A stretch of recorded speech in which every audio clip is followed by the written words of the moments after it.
वाले आशुतोष जी के साथ बैठने वाले जो लोग थे, वो जब खुद जेल जाएंगे तो वो बोलेंगे कि हम 150 दिन सरकार जेल के भीतर से चलाएंगे। उन्होंने कम से कम उनके प्रवक्ता ये मानते हैं कि आशुतोष एक ईमानदार, तटस्थ और निर्भीक पत्रकार। रुको जरा, सब्र करो। आशुतोष जी ने क्या कहा था, सुनिए।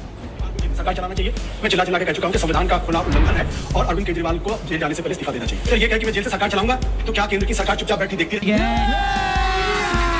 अब मैं आपसे एक सवाल पूछना चाहता हूं कि आप चाहते हैं आपका मुख्यमंत्री जेल के अंदर से सरकार चलाए, हाँ या ना? ये हुई ना बात। क्योंकि पिछले कई महीनों से मैं देख रहा हूं प्रधानमंत्री नरेंद्र मोदी, अमित शाह जी का खौफ खत्म होता जा रहा है।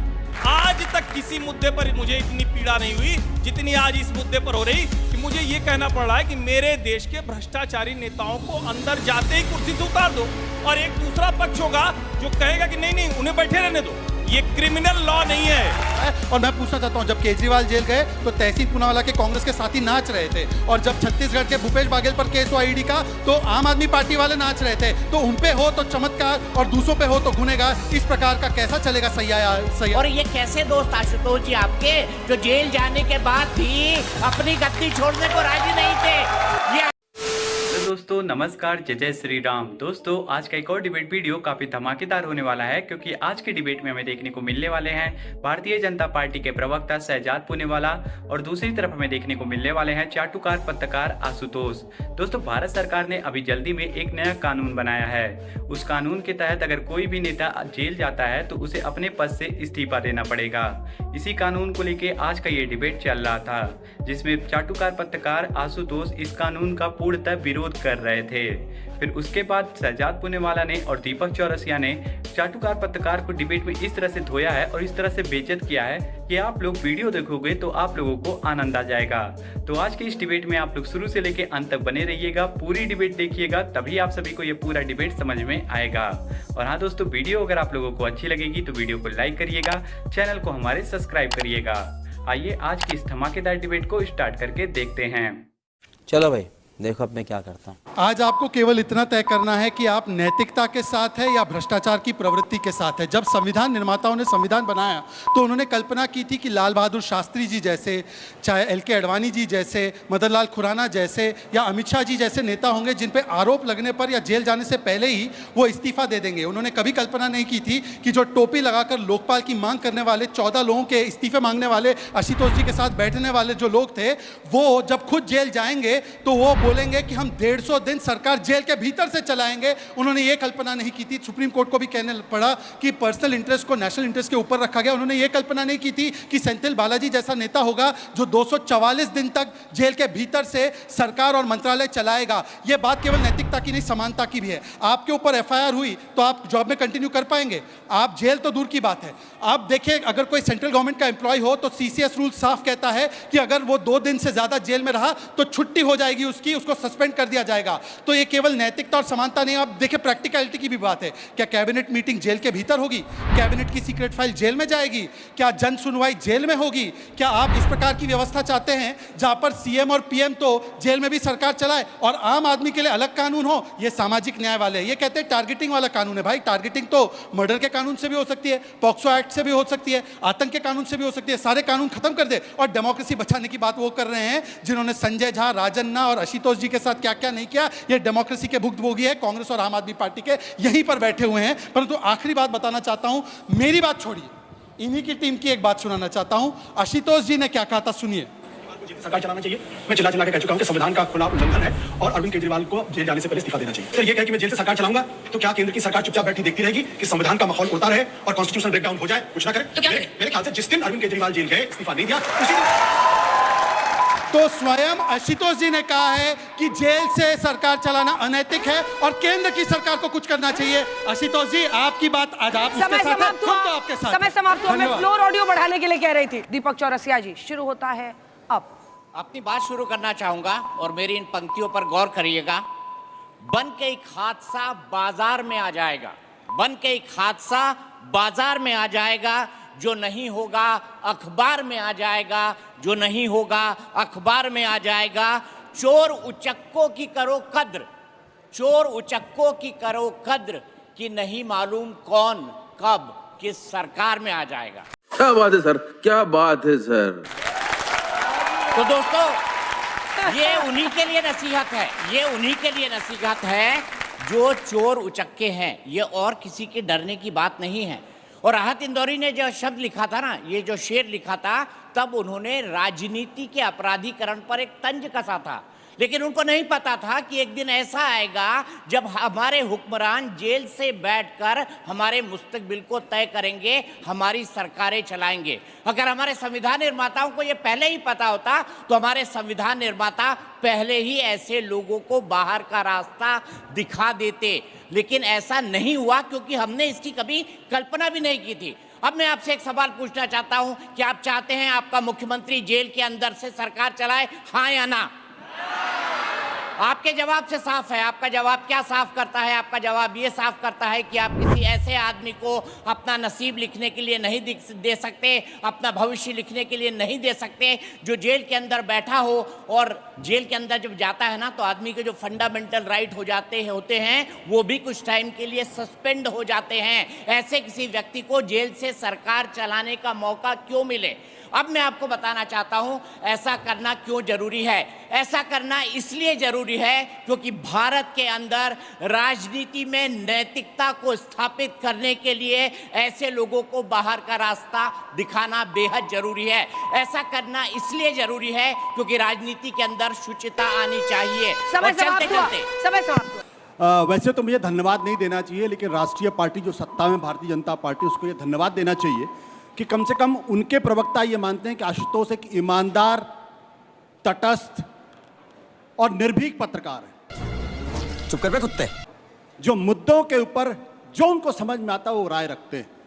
जो उन्होंने क्लिप्स दिखाया था, वो क्लिप था जब अरविंद केजरीवाल जेल में गए थे और मैंने डंके की चोट पर कहा था कि जेल से सरकार चलाने की बात कह के इन्होंने कानून और संविधान का मखौल उड़ाया है। इस सरकार को बर्खास्त किया जाना चाहिए।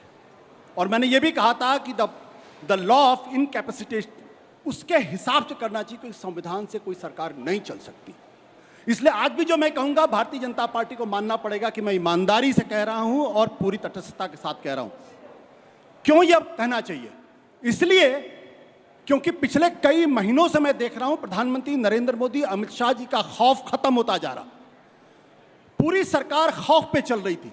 जब वो खौफ खत्म होने लगा, तब आप एक ऐसा कानून लेकर आ रहे हैं जिसमें न केवल सहयोगियों को बल्कि विपक्षियों को भी आप डराना चाहते हैं और अपने हिसाब से सरकार चलाना चाहते हैं। क्यों? पिछले दिनों अगर आप देखिए सुप्रीम कोर्ट ने किस तरीके से टिप्पणियां की हैं। 7 अगस्त सुप्रीम कोर्ट ने कहा कि एनफोर्समेंट डायरेक्टरेट एक ठग हो गया है। 5 अगस्त सुप्रीम कोर्ट ने कहा कि एक ऐसा पैटर्न हो गया है जहां पे तमाम जो एनफोर्समेंट डायरेक्टरेट के लोग हैं, ये किसी के भी आरोप लगा के उनको जेल में डालते हैं। चल झूठा। 21 जुलाई सुप्रीम कोर्ट ने साफ तौर पे कहा है कि why are you being used. जब जिस सरकार के पास इस तरीके की एजेंसीज होंगी तो किसी भी को जेल में डाल के उसकी सरकार को बर्खास्त कर देंगे। और तो और प्रधानमंत्री जी ने जो कानून बनाया है उसमें अपने आप को काउंसिल ऑफ मिनिस्टर से ऊपर रखा है और कहा है कि मुख्यमंत्रियों को बर्खास्त करते समय the prime minister will advise to the president. Law क्या कहता है? With aid and advice of the council of minister to the president.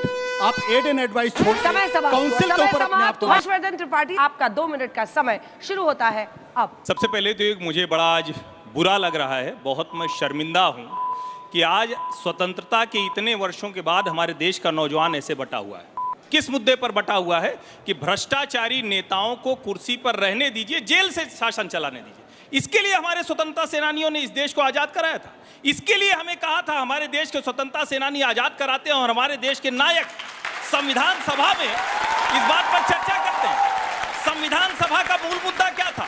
हम जिस कॉन्स्टिट्यूशन की बार बार बात करते हैं और रंगों में बांट दिया है, नीला गमछा कहते हैं कि बाबा साहब अम्बेडकर का है, और जिस संविधान सभा में नायकों ने कहा we the people of India, हम भारत के लोग सबसे ऊपर है, ये बटा हुआ भारत हमें चाहिए। और उन भ्रष्टाचारियों के मुद्दे पर, वो राजनीतिक अपराधों के मतलब पर हमें शर्म आती है।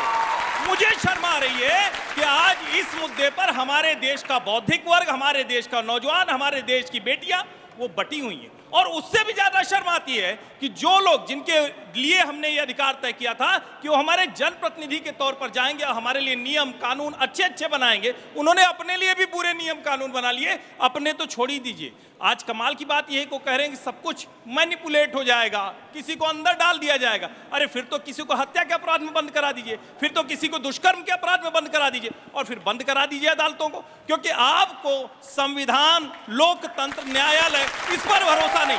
और मैं जब इस पर बात कर रहा हूं तो मैं फिर से कह रहा हूं, आज तक किसी मुद्दे पर मुझे इतनी पीड़ा नहीं हुई जितनी आज इस मुद्दे पर हो रही कि मुझे यह कहना पड़ रहा है कि मेरे देश के भ्रष्टाचारी नेताओं को अंदर जाते ही कुर्सी से उतार दो, और एक दूसरा पक्ष होगा जो कहेगा कि नहीं नहीं उन्हें बैठे रहने दो। ये क्रिमिनल लॉ नहीं है, ये क्रिमिनल लॉ नहीं है।